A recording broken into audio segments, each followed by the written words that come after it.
జై శ్రీరామ్. అందరికి నమస్కారం. చిన్న కథ, మంచి సందేశం.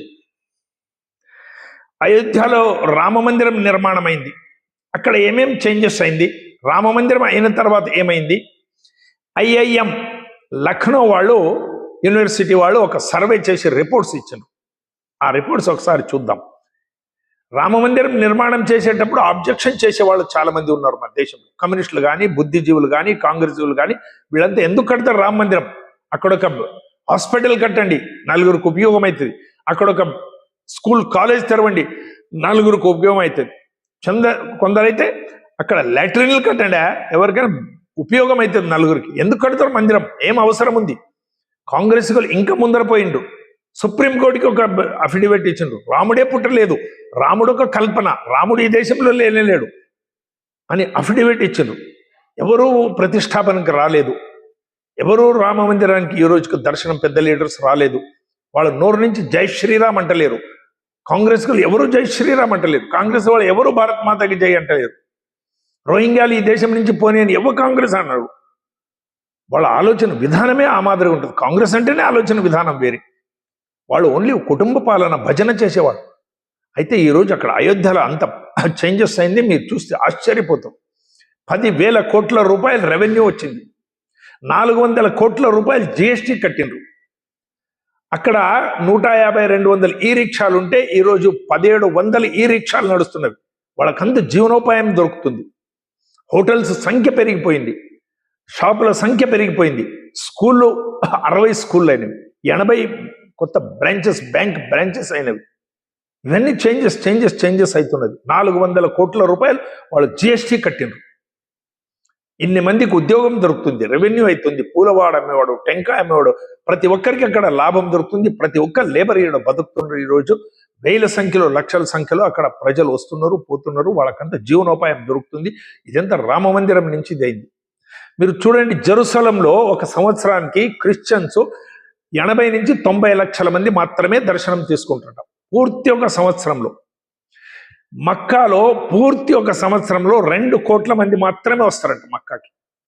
అయితే ఇంతవరకు 11 కోట్ల మంది రామలల్లా దర్శనం తీసుకున్నారు 6 నెలలలో. రిపోర్ట్లో చెప్పింది. ఇవన్నీ రిపోర్ట్లో చెప్పింది, నేను చెప్పడం కాదు. మీరు నెట్లో కూడా చూస్తే రిపోర్ట్ అంతా వస్తుంది.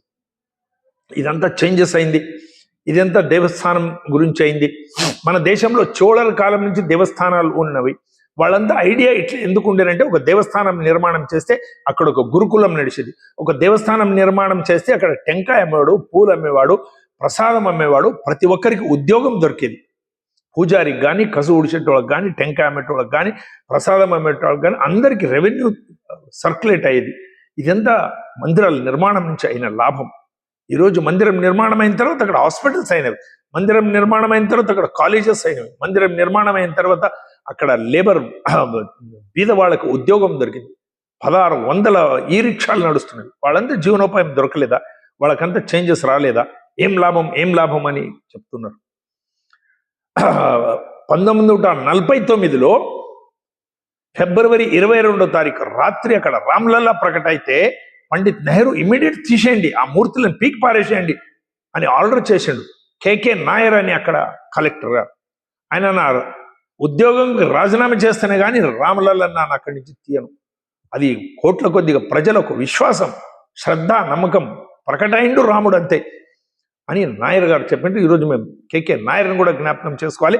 మహాన్ వ్యక్తి. ఆయన నుంచి ఇవన్నీ ఇంత జరగనికి ఒక కారణం ఆయన కూడా. నా ఉద్యోగం రాజీనామా చేస్తే కలెక్టర్కి అని చెప్పిండు ఆయన. నెహ్రూ మాటలు వినలేదు. నెహ్రూ ఇమీడియట్ తీసేయమన్నాడు, అవన్నీ పీక్ పారేజండి అక్కడ తిప్పగుంతలని. ఆయన వినలేదు. చూడండి ఎంత మన వాళ్ళకి శ్రద్ధ ఉండే, ఎంత రాముని మీద. ఇది రాముడు అంటేనే ఉసురు, రాముడు అంటేనే మా ప్రాణం. 4 లక్షల మంది ప్రాణార్పణ చేసిన తర్వాత ఈరోజు భవ్య రామ మందిరం నిర్మాణం అయింది. మేము ఎవరైనా కలిస్తే రామ్ అంటాం. ఉత్తరప్రదేశ్లో ఎక్కువ ఉంటారు, రామ్ అంటాం, జై శ్రీరామ్ అంటాం. లాస్ట్కి చనిపోతే కూడా రామ్నామ్ సత్తయ్య అంటాం. రాముడు లేనిదే మన కల్పన కూడా లేదు. రాముడు లేనిదే మేము లేము. రాముడే మన ఉసురు, రాముడే మన శ్వాసం, రాముడే మన జీవితం, మన లక్ష్యము రాముడు. వినాదైన్య జీవనం సునాయాస మరణం, మరణాంతే తవ సాన్నిధ్యం దేహిమే పరమేశ్వర అని మేము ప్రార్థన చేస్తాం. చనిపోయిన తర్వాత కూడా నేను సాన్నిధ్యం దొరకని భగవంతుడా అని. ఇక్కడున్న హిందువులు, ముస్లిమ్స్, క్రిస్టియన్స్ అంతా ఒకటే. ముస్లిమ్స్ ప్రేయర్ నమాజ్ చేస్తారు, క్రిస్టియన్స్ ప్రేయర్ చేస్తారు, హిందువులు ప్రార్థన చేస్తాం. మా డిఎన్ఏ అంతా ఒకటే. మాకు మూల పురుషుడు రాముడు. క్రిస్టియన్లకి, ముస్లిమ్స్కి, హిందువులకి అందరి మూల పురుషుడు రాముడే. ఆ వంశజులే మేమంతా. ఏదో ప్రార్థన చేసుకున్నాను, తప్పలేదు. మస్జిద్లో నమాజ్ చేసుకున్నాను, తప్పలేదు. మేము ఇక్కడే ఉండి ఇక్కడే బతకాలి, ఇక్కడే చావాలి. అందుకొరకే మోదీ గారు చెప్పేవాడు 140 కోట్ల భారతీయులు మేమంతా అన్నదమ్ముల్లాగా ఉండాలి. వాజ్పేయి గారు ఒక మాట చెప్పేవాడు, మీరు ఇక్కడ పాకిస్తాన్ ఉంది, మా పడోసి దుర్మార్గుడు, ఏం చేయనికి రాదు, దాన్ని తీసి ఎక్కడైనా పెడతామా, మొత్తం పాకిస్తాన్ పీక్కుని పోయి ఎక్కడ సముద్రం దాడంకి ఎక్కడైనా పెట్టేస్తామా, ఆస్ట్రేలియా దాటి? సాధ్యం కాదు. ఎట్లా ఉన్నాడో ఉండని, వాని జతగే సంసారం చేయాలి, వాని పక్కనే ఉండాలి. మా పడోసి ఉన్నాడు, పడోసిని మార్చడానికి సాధ్యం కాదు అని వాజ్పేయి గారు చెప్పేవాడు. అట్లే ఈ దేశంలో ఉన్న 140 కోట్లు ఇక్కడే చేస్తారు, ఇక్కడే పుట్టినాం, ఇక్కడే తింటాం, ఇక్కడే పెరుగుతాం, ఇక్కడే వ్యాపారం చేసుకుంటాం, ఇక్కడే ఉద్యోగం చేసుకుంటాం, ఒకరోజు ఇక్కడే చనిపోతాం. కాబట్టి అన్నదమ్ముల్లాగా ఉండేది తెలిసి మాకు వేరే మార్గం లేదు. మేమంతా ఆత్మీయంగా బతకాలి. భారత్ మాతాకి జై. అందరికీ నమస్కారం.